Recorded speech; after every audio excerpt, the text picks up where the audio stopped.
Okay, so I think we're just it's live. We're live now, so we'll give folks a few minutes to jump in.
Something funny is going on. It's showing we've got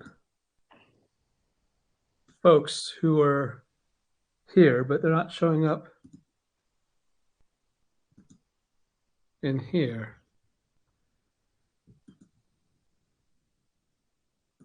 I'm not sure what's. Oh, here we go. All right, so I think we've got a few folks signed in. The system didn't let us know that everyone signed in, so we've got Andrew, Duggan, Joe, Josh, and Marcus. All right, so technical difficulties sorted, hopefully. And we've got everyone. I'm Wyatt. I'm Cavalier. From Alts, we've got Nico here, who's our art guru. We're going to crack on. There'll be a recording of this at the end when everyone's when we're all done. So I think it'll be published right to Altea. I'll send out an email as well to everyone, so you've all got it. But Nico, do you want to tell everyone a bit about who you are? Yeah. Hi everyone. So I'm an art broker, and we basically try and focus on investment, and yeah, that's really it. Is there anything you think what I should say? Yeah, so Nico is the same source who helped us with the Art Bundle one. So he brought the opportunity to us as well. That went really well and kind of led us to this opportunity with Auerbach. So Nico is a specialist in British contemporary art. Has been doing it for ages, knows everyone, and he's far too modest. But if you want anything with British contemporary art, Nico is the guy to go to, I think. Oh, thanks for that. Yeah. So yeah, and I guess like I've got a degree in history of art, and I was taught by Griselda Pollock, who's very much shaped where the art market is now with her research sort of 10, 15 years ago. And so I was quite lucky there, to be in the right place at the right time. Should we go into our back? Yeah, so brief overview of the deal again. So this is three different paintings, one Mornington Crescent and two self-portrait charcoals. The price points among the three are quite different. So the Crescent is £2.5 million. The older charcoal is 750K, and the newer charcoal is 400K, plus broker fees, taxes, things like that. We've got the opportunity to acquire one, two, or all three. Um, the duration we're looking at is anywhere from probably 3 to 10 years. I mean, you could hold on to these for probably decades and see fantastic results, but for liquidity's sake, we're saying 3 to 10 years. We've modeled out a bunch of different scenarios on these guys, and sort of like low ball, like nothing goes our way, is in the 9 to 12% IRR range. Um, sort of Dreamland is in the 22 to 25% range, depending on the painting and how things shake out. Auerbach is quite old, so as morbid as it is, like as artists pass away, values rise. So that's part of our thesis. And there's some other bits and bobs that Nico's going to talk about that fit into it as well. But yeah, Nico, if you could just spend a few minutes talking about who Auerbach is before we get into the paintings themselves. Okay, sure. Yes, okay. So Frank Auerbach moved to England to escape the Nazis, and so he lost his parents too. So he was an orphan, and he's sort of famous for just painting all day, every day. He's kind of called like the painter's painter. He's every painter's favorite painter because he's just lives for his craft. And I feel like really painting out trauma and this life he's had. So then he was a teacher at Camberwell, and he taught Jenny Saville, who holds the record for female living artists auction. He's contemporaries who he worked with lots and hung with, and they were called the post-war London School, or the post-war London painters, and that was him, Francis Bacon, and Lucian Freud, who are the other two are pretty much considered as bigger British artists as there is, and they're both dead now. And he's because he just never really cared about his market and only really lives for his art and his painting and doesn't take a day off. He didn't really help his market by being like that, because he wasn't really his gallery, though they're a massive international gallery. Amongst people like me, we sort of think of them as like one of the not very good ones, not very good at their job. And we know through the I can't prove it, I guess, but I do know, for instance, so David Zwirner and Gagosian, who are two of the biggest international guys, they're currently fighting over who will represent him posthumously. And like White said, he's 92. So we expect not just the normal bump for an artist after they die in their art's value, but also because he'd be better represented and better promoted, and so that's the art market side. On the sort of academic side, the institutional side, the museum side, which are the other boxes we look at when we're assessing how blue chip someone is. He's sort of 10 out of 10. They just adore him, and he is actually having a show opening next week at the Cawthorne Institute, which is a massive museum, and they do degrees and things too, in London, and things like that are great for reputation. And trying to think, is there anything else you can think of his biography that I've not mentioned? Well, I don't think bio. I think it's maybe worth looking at the comparisons between him yeah. and Floyd and So going through that. that's how, yeah, there's a really good way to measure him, because you're just dealing with hard facts. So right now, so I guess the art market, the demand for the very best art really outstrips the supply, and it's ever growing as there's new museums and so on, and more rich people really, and because of that, once the Bacons and Freuds have gone, he's really next, and that's why we expect such a big jump in the future over time in his value. So Bacon's record when he died, an auction record, was $6 million, and Auerbach's is currently 5.5 million pounds. So that compares really lovely. And then Bacon's record today is $142 million.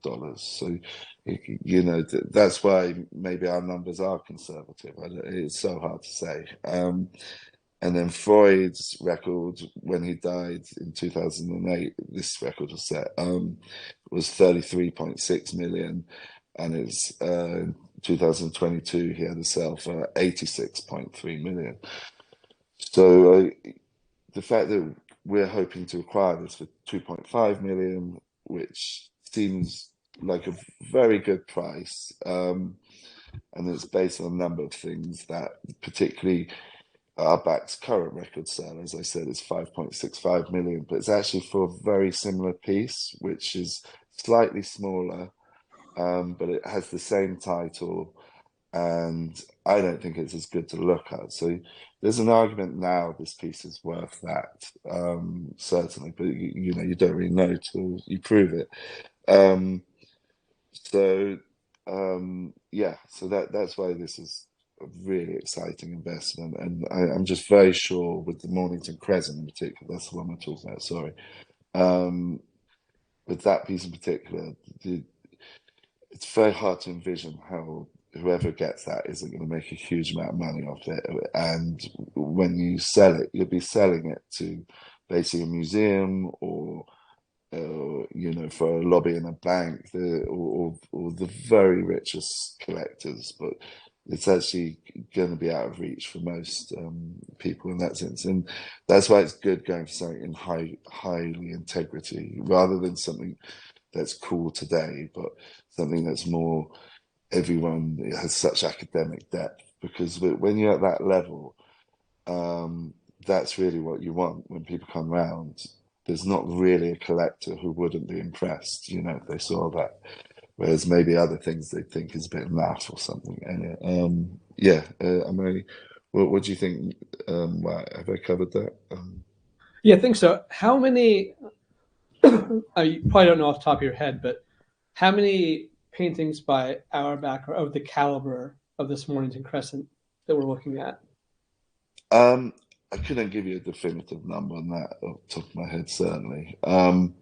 But there's bigger gaps between them making it to auction. Like the supply is dwindling. You can see that in the auction trends and data, and that also all his most recent results are record results, and all his best results are in the last couple of years. So the trends there that the scarcity is kicking in that sense.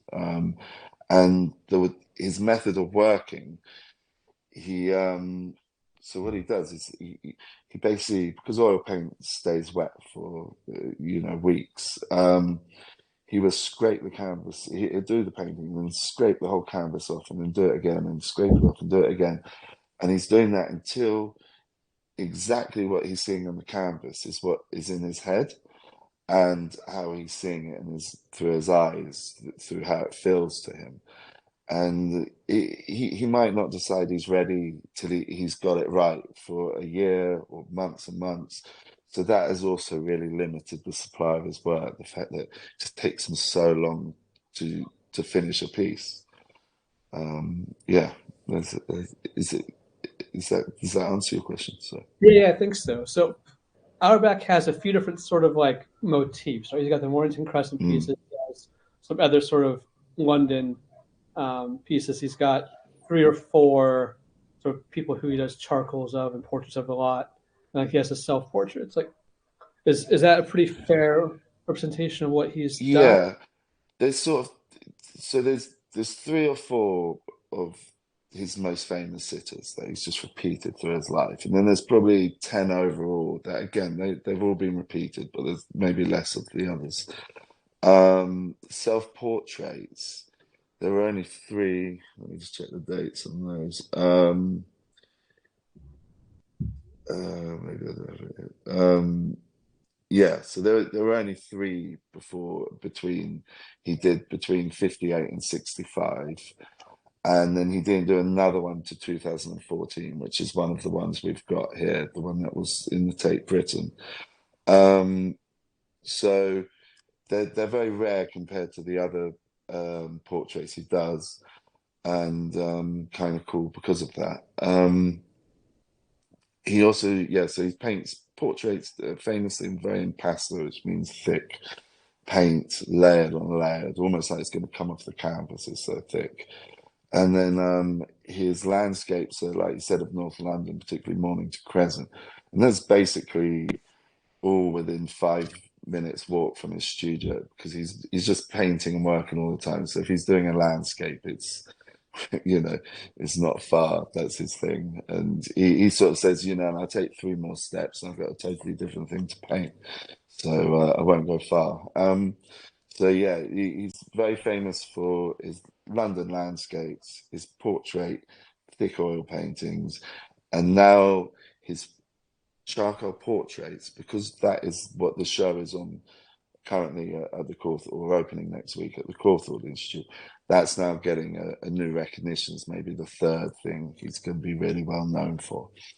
And that's why the timing is beautiful here with getting these. If we were able to acquire these two portraits, yeah, and sorry, have I gone off topic? Yeah. No, that's perfect. So like the Mornington Crescent is a famous motif for him because his highest Oh, record. absolutely, yeah, yeah. The like, to the untrained eye, like maybe the charcoals look like they're a bit less impressive. Like, what's really special about those guys, both I as guess charcoals and then like individually between the two of them? with him, what you've got to understand is every mark is so considered, and if it's like a big, strong mark that you can only do in a sort of very free movement and a certain brush or certain thickness or whatever, it's there's nothing that's not considered because he's done it sort of hundreds of times before he settled on it. It's perfect, and then you can kind of see that if you compare the Mornington Crescent that's sold in, I think it's 2015 or 16, to the one we've got.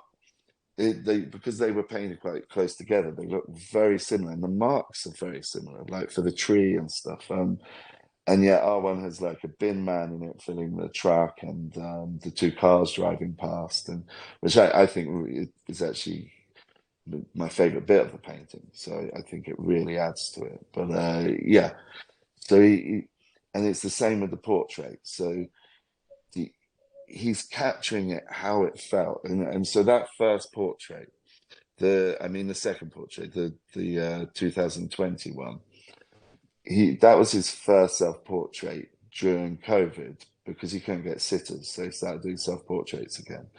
And the funny thing is, he started that in COVID, and that's still what he's focusing on today. He's actually just become obsessed with charcoal self portraits. So it's quite interesting to have the one he selected. So the 2014 one was in the 2016 retrospective Tate Britain of his work, the most prestigious show any artist can really have. But he chose that and one of the really early ones as the two self-portraits to include in that show. So it's got a lot of weight on it for that, like a prestige. And yeah, so he's only happy when it's perfect. So that's why maybe to your eye they look basic, but he's trying to get as much with as little as possible, I guess, if it looks basic. And yeah, he would have felt he nailed it if he's finished it. Because yeah, yeah. So does that answer? I don't know, yeah. Yeah, I think so. It does. Thank you. Got a question in the chat. If you anyone else who has questions, please do drop it in the chat. Niku, do you have an estimate as to the number of existing works by Auerbach? By way of comparison, Francis Bacon is known to have around 590 paintings. Do we have any view of how many he's done? No, I couldn't tell you that number off the top of my head, but we could do some research. Um, I think it comes down to scarcity though. So you everyone sees less and less of his works hitting auction. Therefore, everyone realizes the numbers are dwindling. But because the art world is opaque and on purpose generally, you don't really know in private deals what's gone where, or you don't know at all, in fact, and no one does. So the sort of end of the line is the museum, and that's where the very best work should end up. And I imagine when we sell this, that's who will take it. Um, and yeah, so I'd say this is, even if we had a number, there are not many of this quality, this level, which is why it compares to his record piece, you know, and not many other pieces. Okay. Um, yeah, Okay. Thanks. So before we get into some of the sort of like IR, excuse me, IRR modeling and what direction we think these paintings will take both individually and as a group, can you just go into sort of like some of the qualitative reasons you think Auerbach is a better investment than, for example, Bacon or anything like that, and like what or anyone else in the price range, like what makes Auerbach a special investment compared to other opportunities? okay. So he's probably considered the best living painter at the moment. So there's quite a good reason. And then, like I said, he's in his lifetime undercooked his market. So that's obviously going to change when the inheritors are in charge. And then there's, as like I said, the reason the Freud record was in 2022 is because that's where they've got to. There's just nowhere left, nowhere to go, and Auerbach will be the next one after those two. So yeah, sorry, I got lost. Does that answer the question? Yeah, so he's sort of like the last of the group of three to pop. Really, it sounds like. So, Yeah, and then after him would be Kossoff. But I think the problem with Kossoff is it's a bit brown and yellow, but he paints Kossoff a lot, and he's probably the fourth one. And then he's yeah, and so it will go on and on. And Jenny Savile, his student, will, like I said, she already holds the auction record for a living woman artist. But of course, the art world's quite a sexist place, and it's actually not a very high record compared to all the male records. I think it's 12 million or something. yeah. So yeah, So, I mean, that's kind of a theme that we've focused on in general is like who's less appreciated than they should be, because yeah, either their gender or sexuality or race or how much absolutely. they get, into the tabloids or whatever it is. And we're seeing things like the YBAs, the Young British Artists, first and things like they've the market's gone off the boil with them a bit, hasn't it? Or they've kind of they were They slightly oversaturated themselves, and people are seeing them maybe as a bit naff, a bit too jokey, a bit. This is just earnest, you know. This is like the highest integrity kind of painting, and like I said, when you're at the top end and you're paying those kind of money, that is kind of the image you want to present with a painting, probably more than, you know, this is cool or something. If you see what I mean, it's like I have the best taste and I get art is what this would probably say over that. If you see what I mean. okay. Um, but yeah, he is. It's hard. Yeah, he's sort of academics just love him as well. I mean, he's not going anywhere. The museums, because the museums are more run by the academics than what the market does, but then what the museums do really influences the market. So the fact the museums are in, the biggest private galleries are in, they're all heavily invested, and they will make sure they win. That's how they work. That's why we really consider who represents them when we're looking at artists. Okay. We've got another question from Joshua. Um, Similar Mornington Crescents have appreciated around 5% for the last 20 years, including the current proposed purchase price range. Does that mean the delta between that 5% and the low estimate of 12.5 is basically all coming from extra appreciation after death? So is there anything that suggests that his pieces will appreciate more now than they have historically before he Oh passed?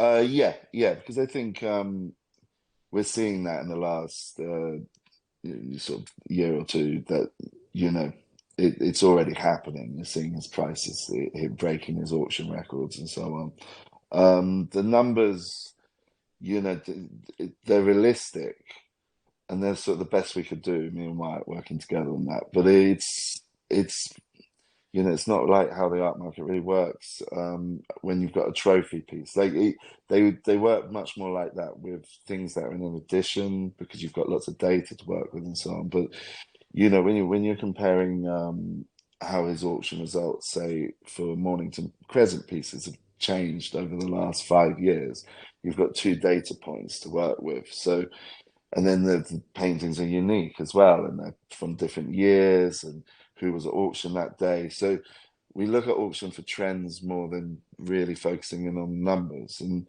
with this piece, it does seem like a very good price if we can get it for 2.5. It might be slightly more because the we're going to make an offer to the owner, but we know the owner is very keen to move fast, and so I think they will begrudgingly accept 2.5 because it is, you know, if you look at like what's just happened at auction, it seems a very good price. Yeah,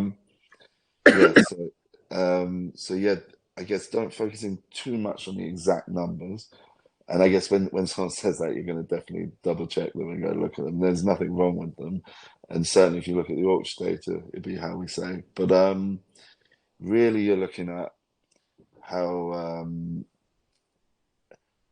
yeah, how all these different things point in the same direction. All these different signifiers, they're all going the same way, and it's more a case of if we buy this, we will make a lot of money off it when we do sell it, and the details you can't really say now, in all honesty, but it will be a lot. You know, I'm sure of that. And the security is brilliant because of, well, because it's undervalued. Yeah, Yeah. and yeah. Yes, that's a good point. So the economics are a bit different among the Mm. three different pieces. So the Mornington Crescent, if we're to go to a gallery for sale, we'd be looking at like somewhere like £4.5 million, probably. Is I that think minimum. If Gargo, if yeah, if Zwerner had it today, and for instance, I know Zwerner has been planning to do a big exhibition on Auerbach, and they're really struggling to source pieces to hang in it, which is amazing for such a powerful gallery. So, but yeah, I think if they had it on their wall today and it was done at a retail price, 4.5 would be minimum because why would you go lower than that when the record is another million higher, and it's a very similar comparable piece. So yeah, um, I'd say that's what they do minimum. But yeah, they could go higher. Who knows? yeah. Because you know when you're dealing with someone who's 92, unless you need to liquidate, you're not going to do it. I don't think. Um, yeah, So this is another sort of lucky, for lack of a better word, opportunity. A bit like the last opportunity we had, where we've got a massively coveted piece that's just undervalued because of the situation. And so we've modeled it out at £3.5 million value, and then tacking on appreciation over the years to achieve an IRR. So it's possible that our numbers are low, but again, it's always better to be conservative. The other I two, think so. the two self portraits, are probably fairly priced, but at lower price points that are a bit more accessible. Um, and In all honesty, for me, out of the two self-portraits, if I could only buy one, I'd get the later one, the cheaper one, because it's it's got I think it's got better sort of potential to like maybe the other one will always be worth more, but I think it's gonna grow a bit quicker, and it's quite a lot further probably from its ceiling than the other one, which is a bit more. The other one I think is the fuller price, but the owner just said they're more than happy to wait to get that money from anyone, so that's the number. With the 400K one, the other great thing is so it's a self-portrait on charcoal. It's the first one he did during lockdown, and it's haunting because of that. Because he was 90, and we were all there. Like no one really knew how this was all going to play out. And I imagine if you were that age, it was a lot scarier. And he's drawing himself for the first time in so long because he can't get any of his friends to come round to draw them. Yeah, and so that piece is we're gonna is the only one I think being looked after by the gallery we work with, Ben Hunter, and so he's already applied and has been accepted to take that to the TFAL in Maastricht, a really important, massive art fair, which is really well known for actually museums representatives going and acquiring pieces. But often, like once they see it, it takes another sort of 18 months before they actually have it because there's a whole with museums there's a process. But so that's going to be in TFAL while the other show is going on in London of portraits on paper done with charcoal. So that's just lovely synergy, and maybe we won't own this piece very long at all, but we get a great sort of return. But probably we do hold it till longer, and particularly maybe posthumously.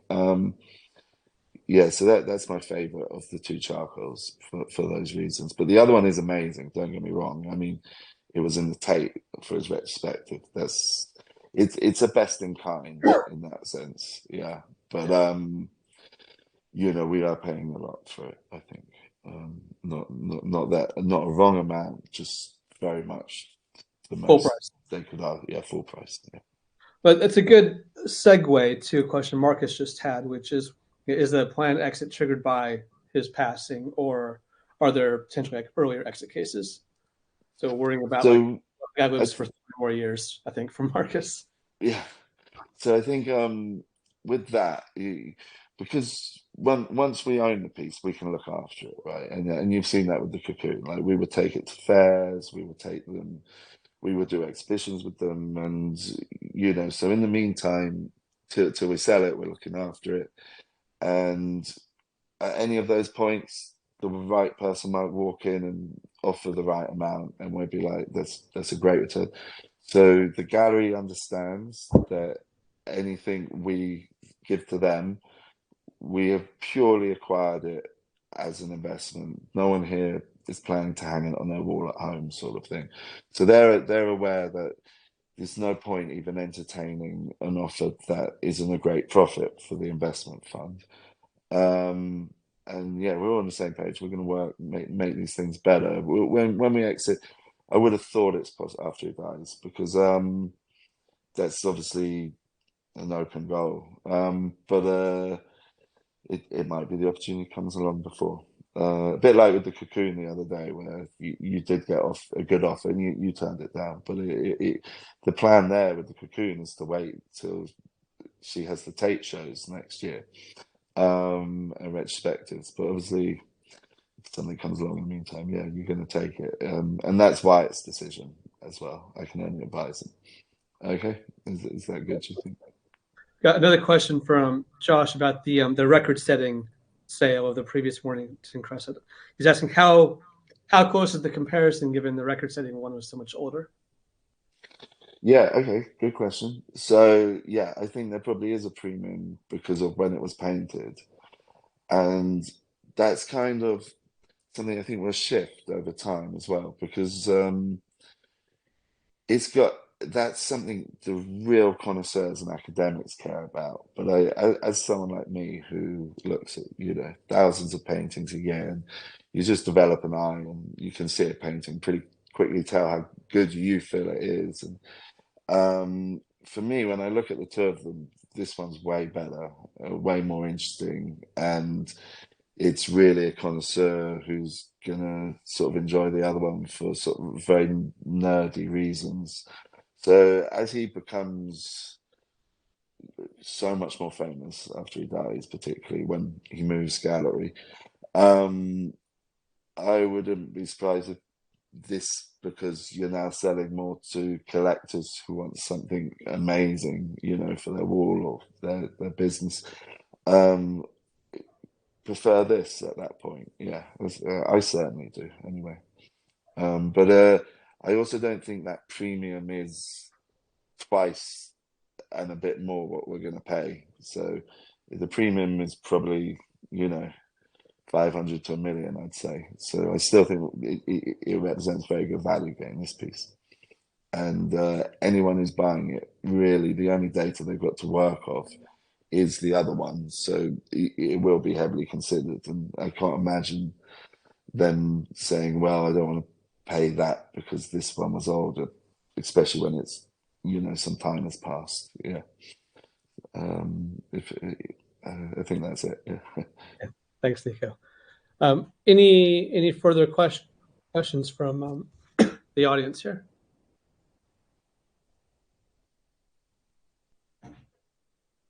Okay, just while people are thinking about that, let's talk about the sort of logistics of things.